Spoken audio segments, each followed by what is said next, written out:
Oi pessoal, tudo bem? Hoje eu estou aqui para falar um pouco sobre a minha pesquisa de mestrado, que é sobre os usos e impactos das pesquisas sociojurídicas empíricas nas políticas de acesso à justiça do CNJ.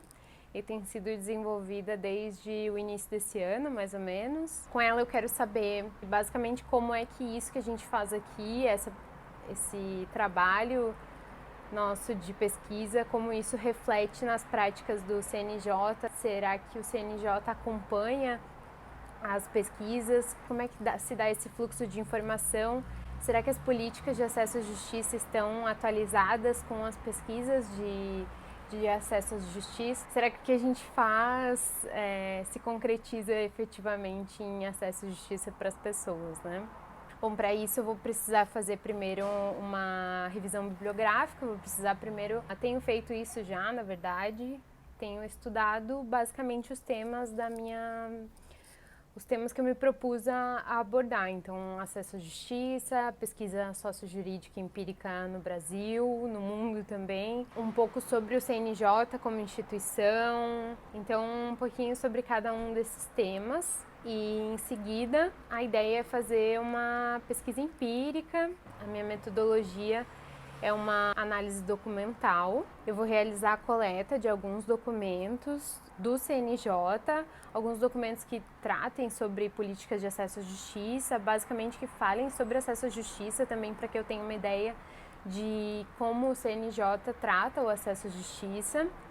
E o meu intuito inicial é comparar esses documentos com o nível de pesquisas na mesma área, na mesma época, na mesma matéria e na mesma época. Então, vou coletar esses documentos e fazer essa comparação entre o que a gente chama de estado da arte, o estado em que as pesquisas se encontram naquele momento da data do documento, e o documento.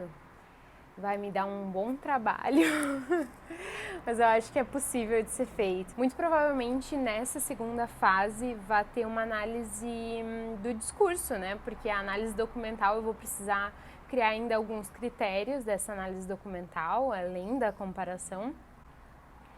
Mas provavelmente vai ter muito de análise do discurso, então, nessa segunda fase.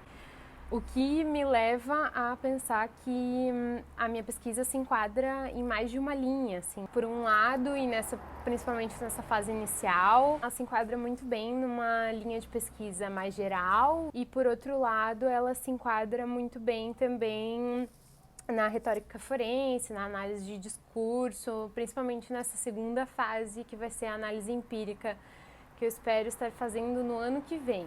Vamos ver. A minha hipótese inicial, honestamente, é de que esse fluxo não é muito bom, porque não temos acesso à justiça e temos muita pesquisa. Existe muita pesquisa em acesso à justiça e, infelizmente, me parece que, na prática, a gente não tem isso refletido completamente.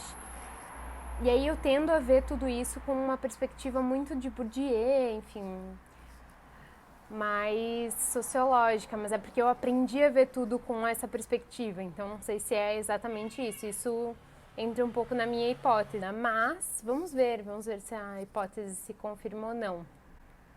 Mesmo que não exista esse fluxo, na verdade não é uma pergunta de sim ou não, né? É uma pergunta de como. Então, mesmo que esse fluxo seja ruim, talvez a gente detectando, essa é a minha esperança pelo menos, a gente detectando quais são os problemas do fluxo entre pesquisa e a prática, de repente a gente consiga suprir algumas dessas lacunas e tornar o acesso à justiça muito mais efetivo, né? Também tem a questão de que tipo de acesso à justiça a gente busca, enfim.